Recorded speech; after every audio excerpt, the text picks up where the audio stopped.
नदियों में बह जावा, तेरे खेतों में लहरावा, इतनी सी है दिल की आरज़ू। धुंधे से आते हैं हमें तड़पाते हैं, जो चिट्ठी आती है वो पूछे जाती है कि घर कब आओगे, कि घर कब आओगे, लिखो कब आओगे, कि तुम बिन ये दिल सूना सूना है। शान तेरी न कम होने देंगे वतन, नाम ले लेके तेरा जिएंगे वतन। तेरी ममता पे हम मर मिटेंगे वतन, तेरी ममता पे हम मर मिटेंगे वतन।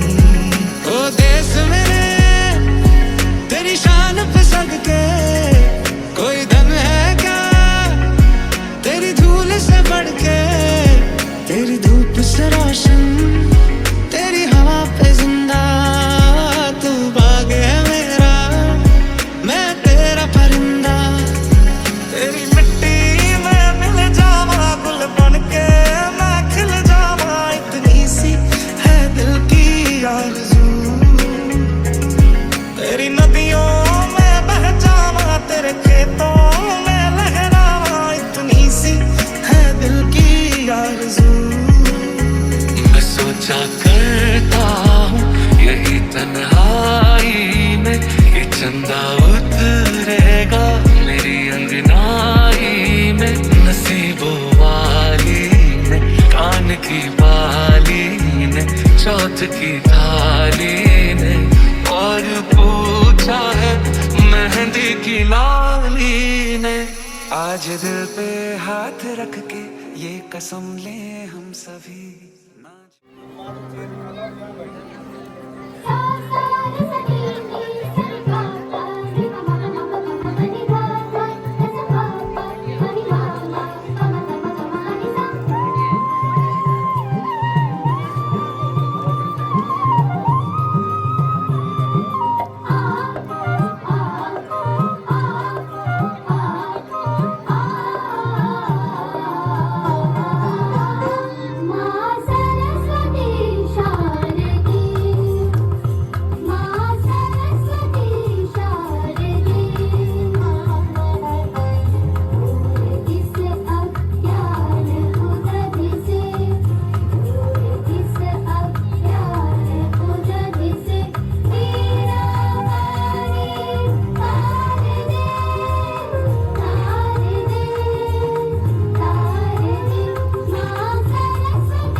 वो पूछे जाती है कि घर कब आओगे, कि घर कब आओगे, लिखो कब आओगे, कि तुम बिन ये घर सोना सोना है।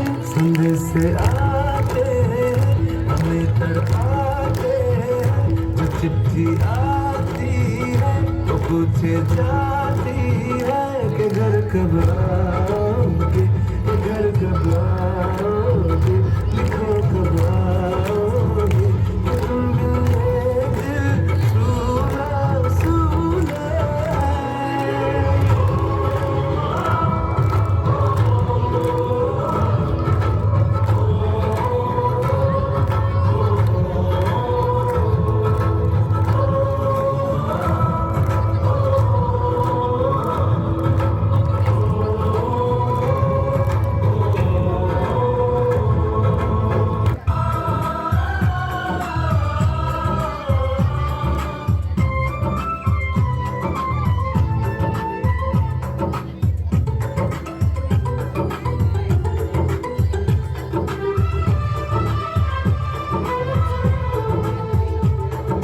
हम लोगों को समझ सको तो, हम लोगों को समझ सको तो समझो दिलबर जानी, जितना भी तुम समझोगे उतनी होगी हैरानी। हम लोगों को समझ सको तो समझो दिलबर जानी, जितना भी तुम समझोगे उतनी होगी हैरानी। अपनी छतरी तुमको दे दे कभी जो बरसे पानी, कभी नए पैकेट में बेचे तुमको चीज पुरानी। फिर भी दिल है हिंदुस्तानी, फिर भी दिल है हिंदुस्तानी, फिर भी दिल है हिंदुस्तानी, फिर भी दिल है हिंदुस्तानी।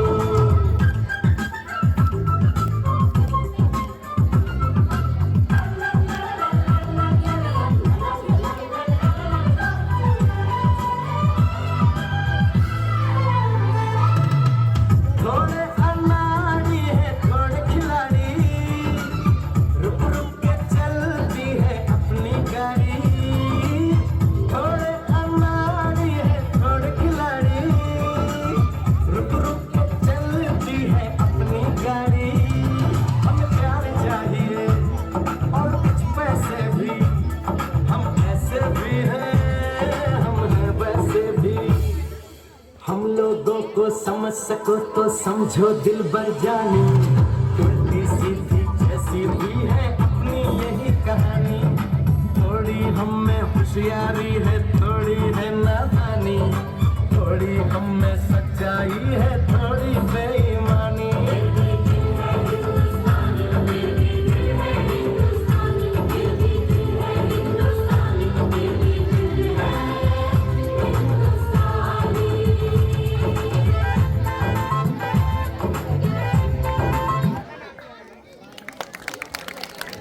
Respected principal, teachers, and my dear friends. Today I feel extremely proud and honored to stand before you on this special occasion to deliver a speech on Independence Day. Every year we celebrate Independence Day on 15 August.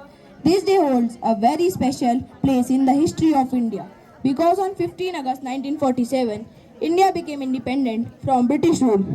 This year, in 2026, we are proudly celebrating the 80th Independence Day of our nation. On this historic day, the national flag of India is hosted by the Honorable Prime Minister at the Red Fort in New Delhi. The tricolor is proudly unfurled at the top of the flagpole, followed by the national anthem. This ceremony fills every Indian heart with pride, patriotism, and respect for our nation. It also reminds us for the sacrifices and struggles of our great freedom fighters who fought bravely for the Indian independence. Our freedom was not achieved easily. Many brave men and women devoted their lives to the freedom struggle. Great personalities such as Mahatma Gandhi, Subhash Chandra Bose, Bhagat Singh, Sardar Vallabhbhai Patel, Jawaharlal Nehru, Rani Lakshmibai, Sarojini Naidu, and Chandrasekhar Azad played important roles in India's freedom movement. Mahatma Gandhi showed the world the power of truth and non-violence. Subhash Chandra Bose inspired people with his courage and determination. Bhagat Singh became a symbol of bravery, patriotism, and sacrifice. Their contribution reminds us that freedom comes with great responsibility. Independence Day is not only a day to celebrate our freedom, it is also a day to understand our duties towards our country. India is a land of diversity, culture, unity, and incredible heritage. People belonging to different religions, languages, cultures, and traditions live together as one nation. On this Independence Day, let us remember the sacrifices of our freedom fighters and express our gratitude to all those who have worked and continue to work for the safety, development, and progress of our nation. Let us take a pledge to be responsible citizens, respect our country, protect our environment, spread kindness, and work together to build a strong, united, peaceful, and prosperous India. May our tricolor always fly high and remind us of freedom, courage, unity, and responsibility. Jai Hind, Vande Mataram.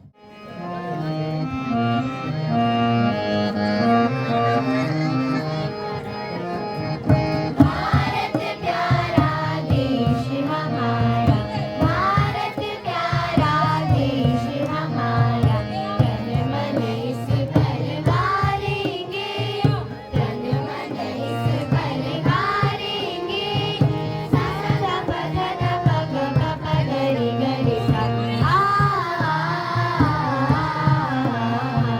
Ganga जिसका पानी भरती, फल फूलों से लदी है धरती, गंगा जिसका पानी भरती, फल फूलों से लदी है धरती, जिस धरती पर जन्म लिया है, जिस धरती पर जन्म लिया है, माता उसे पुकारेंगे, माता उसे पुकारेंगे।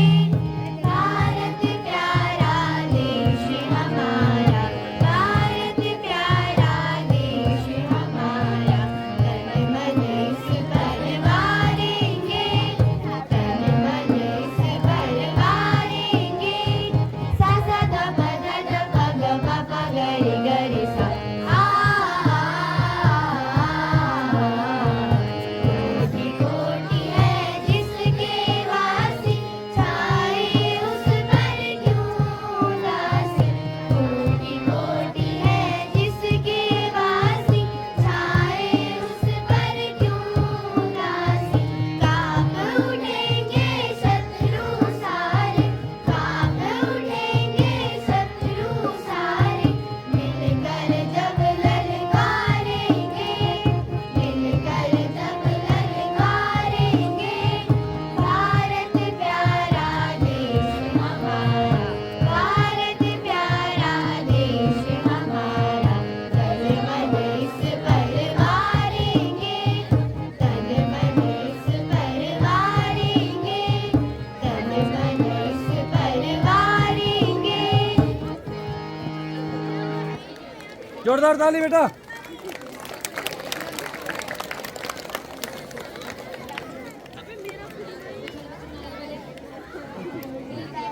आचार्य महोदय, विद्वान गुरुजन वृंद और प्यारे बच्चों, आज हम लोग स्वतंत्रता दिवस मना रहे हैं। स्वतंत्रता यानी आज़ादी, है ना। 15 अगस्त 1947 को हमारे देश को आज़ादी मिली थी और हम आज़ाद हुए थे ब्रिटानिया हुकूमत से, है ना। ब्रिटिश हुकूमत से हम लोग आज़ाद हुए। लेकिन असल में जो आज़ादी का सच्चा अर्थ है वो क्या है? सभी तरह की कमजोरियों से आज़ाद होना, सभी तरह की बुराइयों से आज़ाद होना। और हमारा भारतवर्ष लगातार इस दिशा में आगे भी बढ़ रहा है। ये जो आज़ादी हमें मिली, इसमें हमारे स्वतंत्रता संग्राम सेनानियों ने जाति, धर्म, मजहब, क्षेत्र, इन सब चीजों को भुलाकर एक साथ एक झंडे के नीचे आकर देश की आजादी के लिए संघर्ष किया। शहीद भगत सिंह 21 साल की उम्र में फांसी पर चढ़ गए। उनके पास ये अवसर था कि वो चाहें तो माफी मांग लें और जेल से छूट जाएं और अपना जीवन बचाएं, लेकिन उनको लगा कि अगर मैंने इस समय मैं शहादत पा लूंगा, मैं फांसी चढ़ जाऊंगा, तो हर घर से एक भगत सिंह निकलेगा। क्रांतिकारियों में कुछ इस तरह का जज्बा था कि पंडित चंद्रशेखर आजाद और राम प्रसाद बिस्मिल, इनमें बड़ी मित्रता थी। तो बिस्मिल साहब उर्दू के बड़े जानकार थे, लेकिन उन्होंने संस्कृत में एमए किया और पंडित चंद्रशेखर आजाद ने उर्दू में एमए किया, इसलिए कि देश में किसी भी तरह की नफरत न रहे, है ना, और हम एक दूसरे की संस्कृति को समझें। इस देश के जो हम सब बाशिंदे हैं वो जाति धर्म रूढ़िवादिता से ऊपर उठकर एक साथ मिलकर अगर आपस में ही लड़ने लगेंगे तो तब तो दुनिया हावी होगी। आज भी यही बात लागू होती है। आज भी अगर हम लोग विखंडित रहेंगे तो फिर बाहरी ताकतें हम पर हावी होंगी, लेकिन हम सब अगर एक रहेंगे, है ना, हम सब अगर एक रहेंगे तो फिर दुनिया की कोई ताकत हमें तोड़ नहीं सकती और हम आगे बढ़ते जाएंगे। एक और चीज है कि रूढ़िवादिता से आजादी मिलनी चाहिए। जो पुरानी रूढ़िवादिता है, बहुत सारी ऐसी बातें हैं जिनको अगर विज्ञान के कसौटी पर कसा जाए तो वो बिल्कुल गलत है, इलॉजिकल है, अतार्किक है, लेकिन वो हम उन्हें ढोते चले जा रहे हैं। अगर हम साइंस पढ़ते हैं और हम ये कहते हैं कि भाई सबके ब्लड में WBC और RBC है, सबका हार्ट उसी तरह वर्क करता है, सबकी किडनी उसी तरह, तो फिर एक मनुष्य और दूसरे मनुष्य में अगर हम अंतर करते हैं और इधर साइंस में 100 नंबर ला रहे हैं तो हम अवैज्ञानिक सोच वाले। अगर मनुष्य और मनुष्य के बीच का भेद मिटे और कम से कम इस सूत्र के अंदर कि हम सब भारतवासी हैं, हम एक देश के निवासी हैं, हम सब लोग मिलकर आगे बढ़े। अब देश के लिए हम क्या कर सकते हैं? हम हर कोई तो बॉर्डर पर जाके लड़ाई नहीं कर सकता, हर कोई वैज्ञानिक भी नहीं बन सकता, हर कोई शिक्षक भी नहीं बन सकता। जो जहां पर है, हम सब लोग जो जहां पर हैं, अगर अपने काम को ईमानदारी से करने की कोशिश करें, 100% नहीं कह रहा हूं मैं, 100% तो बहुत कठिन होता है और सब में सारी क्षमताएं भी नहीं होती, लेकिन जितना हम कर सकते हैं, जितना हम कर सकते हैं और उस अपनी क्षमता को भी दिन प्रतिदिन थोड़ा थोड़ा बढ़ाते चले जाए। जैसे कोई बच्चा है मैथमेटिक्स में वो बहुत वीक है, भाई हिंदी तो हमारी नॉर्थ इंडिया की भाषा है, उत्तर भारत की भाषा है, हिंदी में तो आपको A1 ग्रेड लाने का कोशिश करना चाहिए। यहां से रास्ता शुरू होगा। एक बार जब आप एक विषय को अच्छा करने लगेंगे तो फिर आप इंग्लिश में भी बहुत अच्छा कर सकते हैं दूसरी बार। यानी मैं ये कह रहा हूं कि हम सब की अपनी अपनी क्षमताएं और सीमाएं हैं, कोई थोड़ा कम कोई चीज कर सकता है, कोई ज्यादा, लेकिन जिस भी जगह पर हम हो, है ना, कोई, और ये भारत मां का झंडा हम लोग जो आरोहण करते हैं, ये तो बहुत अच्छी बात है, एक संकेत है कि हमारे देश का झंडा ऊंचा है। पर देश का झंडा कब ऊंचा होता है? जब दुनिया के तमाम देशों से टूरिस्ट यहाँ आए और देखें, अरे वाह, भारतवर्ष एक ऐसा उन्नत देश है, ऐसा समृद्धिशाली देश है, इतनी शानदार यहाँ के नागरिकों का व्यवहार है, इतनी साफ सफाई यहाँ है, चिकित्सा सुविधाएं इतनी अच्छी हैं, तो अपने आप हमारे देश का झंडा ऊंचा हो जाता है। फिर आप सैकड़ों फुट ऊंचे दंड पर भी अगर ध्वज को लहराते हैं तो उससे भी ज्यादा ऊंचा ध्वज, भारत का झंडा ऊंचा होने का मतलब भारत का नाम होना। यहाँ के देशवासी कितने प्रेम से रहते हैं, कभी आपस में लड़ाई झगड़े नहीं करते, कभी बैर भाव नहीं करते, सब लोग दिन प्रतिदिन आगे बढ़ते जा रहे हैं। तो मुझे लगता है आजादी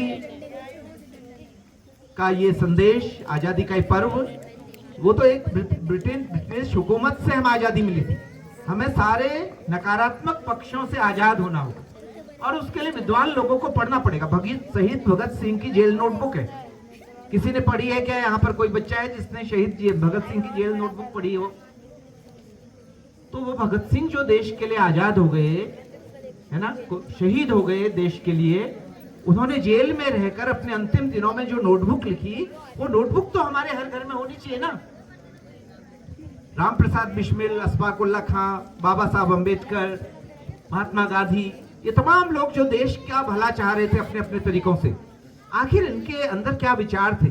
जब तक हम उनको पढ़ेंगे नहीं तो हम ये महसूस नहीं कर पाएंगे कि उन कठिन परिस्थितियों में, और ये तो कुछ नाम मैंने लिए, बहुत सारे आम साधारण जन जो उनके पीछे चल रही थी, करोड़ों की भीड़ इन सब क्रांतिकारियों के पीछे, नेताओं के पीछे, उनके अंदर भी उतना ही जज्बा था। वो नेतृत्व वाली सीढ़ी पर खड़े नहीं हो सके, लेकिन उनकी कुर्बानी भी कम नहीं है। जो मैंने कहा कि वो सब अपनी अपनी जगहों पर अपना सर्वश्रेष्ठ प्रदर्शन कर रहे थे, और अगर इन महान नेताओं को, इन महान क्रांतिकारियों को उनका समर्थन नहीं मिला होता तो फिर ये आजादी हमें नहीं मिलती। लेकिन हमें यही संदेश आज के दिन अपने घर लेके जाना चाहिए, अपने साथ लेके जाना चाहिए कि जिस जगह पर भी हैं, हम घर में एक बच्चे की भूमिका पे हैं तो अपने माता पिता के प्रति हम अपने कर्तव्य का सही पालन करें। हम विद्यालय में एक शिक्षक के सामने हैं, गुरुजन के सामने हैं, तो उनके प्रति अपने एक अच्छे शिष्य होने का प्रमाण दें। जब हम एक विद्यार्थी की भूमिका में हैं तो हम लगातार सीखने, समझने और आगे बढ़ने का प्रयास करें। और मैंने कहा कि कुछ चीजें आपके लिए कठिन हो सकती है, लेकिन आप कुछ भी नहीं कर सकते, ऐसा तो नहीं हो सकता। तो जो हम कर सकते हैं उसे करें, और अपने भारतवर्ष के लिए, भारत भूमि के लिए यहाँ एक भाईचारे का माहौल बना रहे, सद्भावना का माहौल बना रहे, है ना। और मैं जो कहता हूँ कि जीवन की सार्थकता तो बस 3 शब्दों में है। कौन से है वो 3 शब्द, कोई बताएगा? प्रेम, शांति और सेवा। सबके प्रति प्रेम, और अल्टीमेटली तो पूरी प्रकृति के प्रति, पूरे ब्रह्मांड के प्रति प्रेम, और सब जगह शांति, अमन शांति अगर हो, है ना। जिस देश में भी अमन और शांति होती है उसका झंडा पूरी दुनिया में लहराता है, बिना किसी बांस के डंडे के, बिना किसी ध्वजा के। लोग कहते हैं वाह क्या अमन शांति वाला देश है। प्रेम, शांति और सेवा। और जो लोग नहीं कुछ कर पाते, जो डिप्राइव्ड हैं, जो अभावों में हैं, उनकी मदद करना, उनकी सेवा करना, मुझे लगता है यही आज के दिन हम संकल्प ले सकते हैं। धन्यवाद। भारत माता की, भारत माता की, भारत माता की।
जैसा कि आप सभी को विदित है कि हम लोग आज अपने देश की 80वीं स्वतंत्रता दिवस मना रहे हैं।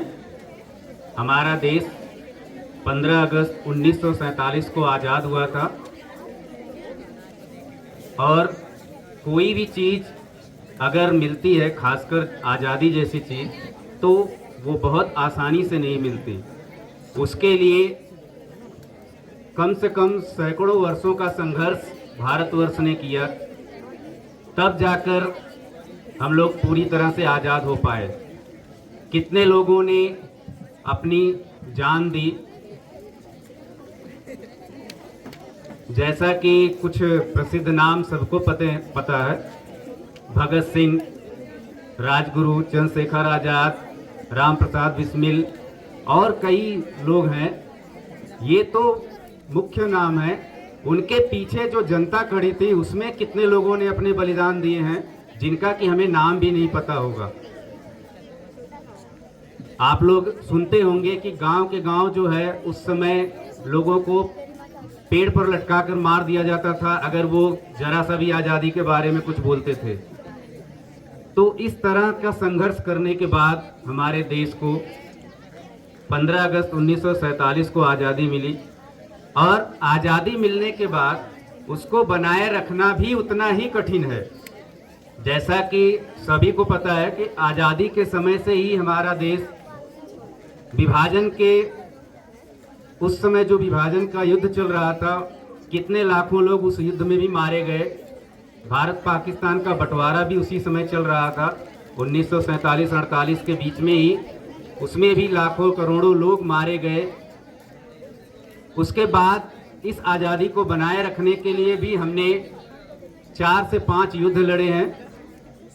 ऐसा नहीं है कि इतनी आसानी से ये आज़ादी बने रहेगी। उसके लिए हमें निरंतर बाहरी ताकतों से लड़ना पड़ता है। 1962 में चाइना से युद्ध हुआ, 65 में फिर पाकिस्तान से, 71 में फिर से पाकिस्तान से युद्ध हुआ और 99 का कारगिल वार। आप सब लोग आज के समय में तो इतना आपके पास सूचना का तंत्र मौजूद है कि जो भी जानकारी लेना चाहें आपके हाथ में एक क्षण में आ जाएगी कि उस समय कैसे हुआ था, क्या हुआ था, कितने लोग मारे गए थे। मेन उनके नाम भी आपको उसमें मिल जाएंगे। मेरा बस कहने का ये तात्पर्य है कि जो ये आज़ादी हमको मिली है उसको आगे बनाए रखने की जिम्मेदारी आप लोगों के ऊपर ही आगे आएगी धीरे धीरे। आज आप स्कूल में पढ़ रहे हैं, छोटे बच्चे हैं। आज से 10 साल बाद क्लास 10, 11, 12 के कुछ बच्चे आर्मी में भी शामिल होंगे, कुछ बच्चे राजनीति में जा सकते हैं, कुछ बच्चे हमारे जो प्रशासनिक सेवाएं हैं उसमें जा सकते हैं। आप ही लोगों के बीच से कोई ना कोई यहाँ पे मुख्यमंत्री, प्रधानमंत्री, जो आपके IAS, PCS, डॉक्टर्स, ये सब बनेंगे तो आप ही लोगों के बीच से बनेंगे। और वो रास्ता कैसे जाता है, वो आपका स्टार्टिंग सीढ़ी पढ़ाई ही है, एजुकेशन ही है। किसी भी फील्ड में जाने के लिए एजुकेशन से बड़ा हथियार कोई नहीं हो सकता। जैसा कि मैं पहले से और हमेशा से कहता आ रहा हूँ कि शायद एक ऐसा फील्ड है जिसमें कंपटीशन सबसे कम है। अगर आपके अंदर वो क्षमता है तो एजुकेशन के फील्ड में आप ज़रूर बहुत अच्छा कर सकते हैं। उसके लिए आपको अपनी पढ़ाई बहुत ध्यान से, अच्छे से, class wise class, step wise आपको करना है। ऐसा नहीं है कि आपको क्लास 12 की चीज़ क्लास 5 में पढ़ा दी जाएगी। ऐसा भी नहीं कि जो आपके BSc MSc की चीज़ है वो आपको 10th में पढ़ा दिया जाएगा, क्योंकि कोई भी चीज़ हमेशा स्टेप बाय स्टेप आगे बढ़ता है। अगर आप क्लास 1 में हैं तो नेक्स्ट सेशन में क्लास 2 में जाएंगे, फिर 3 में जाएंगे। ऐसे ही आपकी गाड़ी धीरे धीरे आगे बढ़ेगी।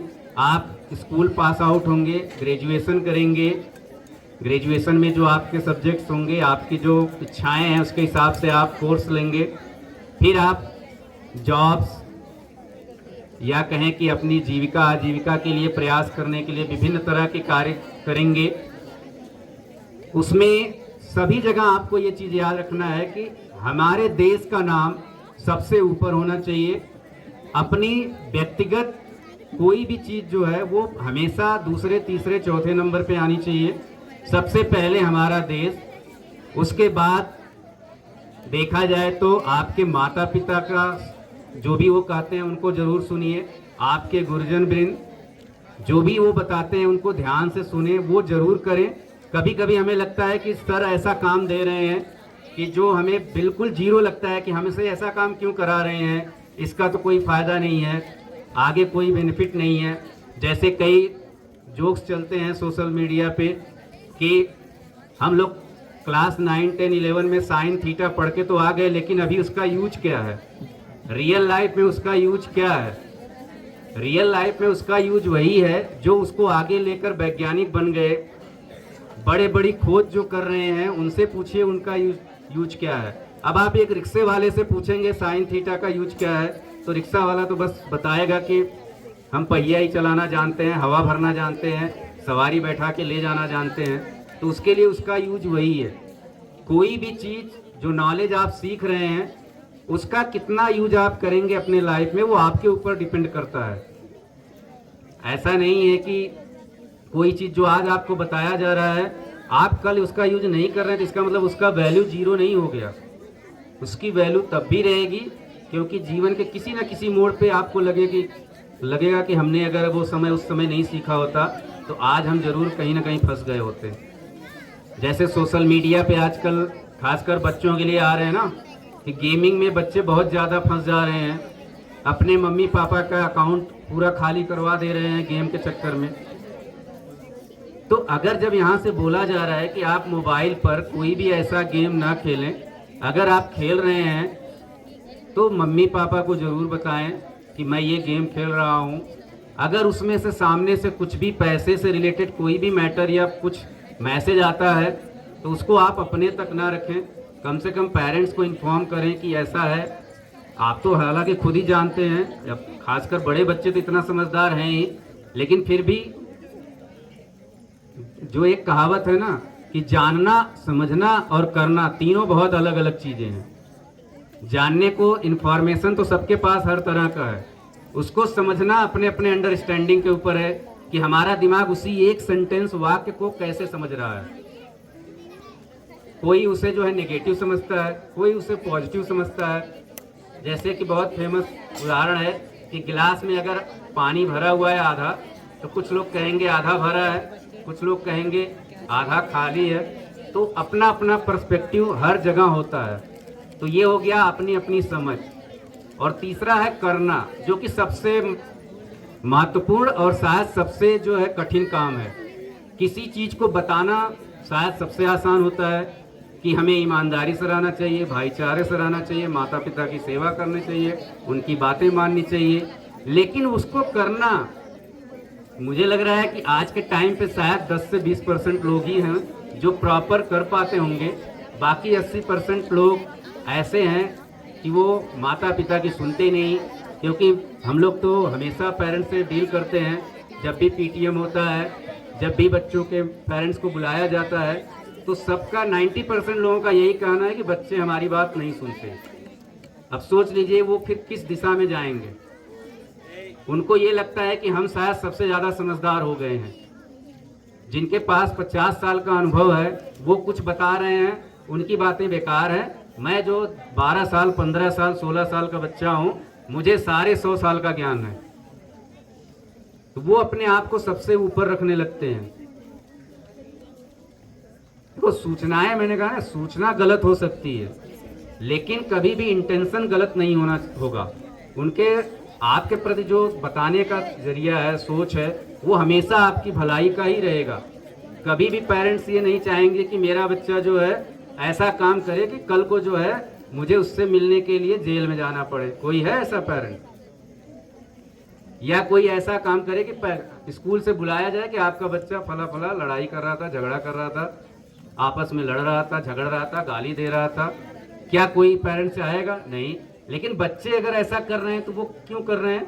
क्योंकि करने का, जैसे मैंने बताया ना, जानना, सबको पता है कि कौन सी चीज़ अच्छी है, कौन सी गलत है, कौन सा खराब है, क्या करना चाहिए। क्या नहीं करना चाहिए, क्या अच्छा है क्या बुरा है, लेकिन जब करने की बात आती है तो फिर वही सबका अपना अपना हो जाता है। कुछ लोग आदत से इतने मजबूर होते हैं कि वो चाह कर भी उस आदत को नहीं छोड़ पाते। इसीलिए हमारे माननीय प्रधानमंत्री जी ने नशा मुक्त भारत अभियान चलाया हुआ है, क्योंकि जो आप लोगों की पीढ़ी है, कि जिसको नशे ने पकड़ लिया उसको तो शायद छोड़ेगा नहीं। आप लोग अपने आसपास देखिए उदाहरण, जो एक बार नशे का आदी हो गया, मुश्किल से 10%, वो भी बहुत, अगर उनका इच्छा शक्ति बहुत मजबूत हुई तो 10% लोग उस नशे से बाहर निकल सकते हैं। बाकी 90% लोग कहते रहेंगे कि हम कल से नहीं करेंगे, परसों से नहीं करेंगे, अगले महीने से नहीं करेंगे, आज 15 अगस्त है, आज कसम खाते हैं झंडे को लेकर कि हम कल से नशा नहीं करेंगे, लेकिन शाम होते ही फिर से उनका जो है शुरू हो जाता है। इसलिए कि वो आदत, शायद मैं हमेशा बोलता हूँ और अभी भी बोलूंगा कि एक बार अगर आपके अंदर गलत आदत लग गई तो वो आप भी चाह के नहीं छुड़ा पाएंगे। इसीलिए एक ही तरीका है उससे बचना, चाहे किसी भी तरह की गलत आदत हो। जैसे अगर गाली देना भी एक गलत आदत ही है। अगर आप बात बात पे आपके मुंह से गाली निकल रहा है तो क्या सोचेंगे कि 2-3 साल बाद अपने आप वो आदत बंद हो जाएगी? बंद तभी होगी जब आपको कोई बहुत अच्छे से पीट देगा, तब वो भी उसके लिए बंद हो जाएगी, कल को ये फिर मुझे मार देगा। लेकिन बाकियों के लिए तो वैसा ही रहेगा। जिसको सोचोगे ये हमसे छोटा है, कमजोर है, उसको वैसे ही बुलाओगे, ये हमारा क्या बिगाड़ सकता है। तो आदत एक बार आपकी बिगड़ गई तो फिर मान के चलिए कि 99% छूटना मुश्किल है। वो तभी छूटेगा जब आप उतना आपके अंदर इच्छा शक्ति हो, उतना कष्ट सहने की क्षमता हो, क्योंकि आदत छोड़ना भी बहुत ज़्यादा कष्टदायी होता है।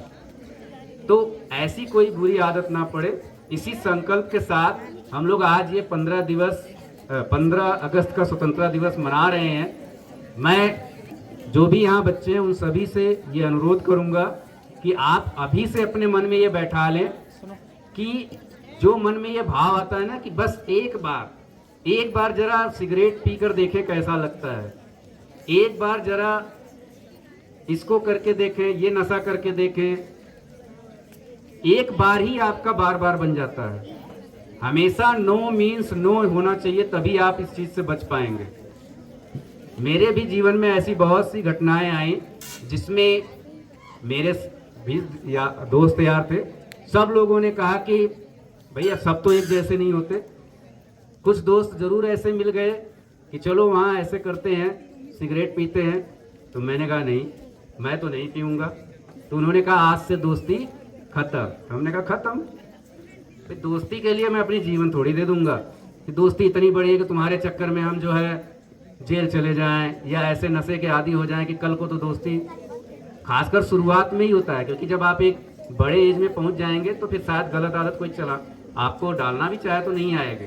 इसीलिए मैंने कहा ना, आदत, अच्छी आदत भी अगर आपको लग गई तो अच्छी आदत भी बुरी होने में बड़ा मुश्किल है, और अगर बुरी आदत लग गई तो उसको अच्छा बनने में भी बड़ा मुश्किल है। इसीलिए आज से, अभी से आप लोग ये कसम खाएं कि आगे से कुछ भी ऐसी चीज घटना मेरे सामने आता है तो नो मीन्स नो। आपको पहले से ही पता है, दिमाग सब कुछ पहले से जानता है कौन सा गलत है कौन सा सही। अब ये मत कहना कि सर मुझे पता ही नहीं था कि सिगरेट पीना, दारू पीना गलत बात है। सब लोग तो पीते हैं, कुछ लोगों का तो ये भी हो जाएगा ना, सब लोग तो पीते हैं। तो सब लोगों को देख के सब काम नहीं करना है। आपको समझना है कि सब लोग अगर गलत कर रहे हैं तो हम भी गलत करें तो कोई ऐसा नहीं है कि बहुत महान काम कर रहे हैं। और एक पीढ़ी होती है अगर एक पीढ़ी सुधर गई तो इसकी अगली पीढ़ी भी अपने आप सुधर जाएगी। इसीलिए ये चलन चलाया जा रहा है कि आप अभी नशे से बचें। आप बच गए तो आपकी आने वाली जनरेशन भी बचेगी, धीरे धीरे ही सही, लेकिन परसेंटेज ऐसे लोगों का बढ़ेगा जो कि समाज में अच्छे रहें। अच्छे समाज के लिए अच्छे लोगों का होना जरूरी है। अगर सभी समाज में क्रोधी व्यक्ति हों, बताइए, अच्छा एक ऐसा समाज है जिसमें हर किसी को बात बात पर गुस्सा आ रहा है, तो वो समाज कितने दिन शांत रहेगा? सोच सकते हो? हर 10 मिनट में एक दूसरे से झगड़ा, लड़ाई, मारपीट होती रहती है। ऐसा हो जाएगा तो ऐसे समाज नहीं बनाना है। तो जैसा कि सर का 3 जो सूत्र है उसको आप लोग अपने जीवन में जरूर लाएं, प्रेम, शांति और सेवा। ठीक है, इन्हीं शब्दों के साथ मैं अपनी वाणी को विराम देता हूँ। जय हिंद, भारत माता की। जा सकते हैं, उस तरफ को आप सभी को दिख रहा है, ठीक है। अभी नहीं उठना है, वहीं से लाइन वाइज होते हुए जाना है आप सभी को, ठीक है। क्लास टीचर्स विद्यार्थियों को क्लासेस में भी ले जा सकते हैं। चलो आगे बढ़ो, चलो गाइड कर दें कि अटेंडेंस के लिए क्लासेस में चले जाएं, चलते रहो हो जाएगी और क्लास टाइम में निष्ठान के लिए भी आ जाएंगे।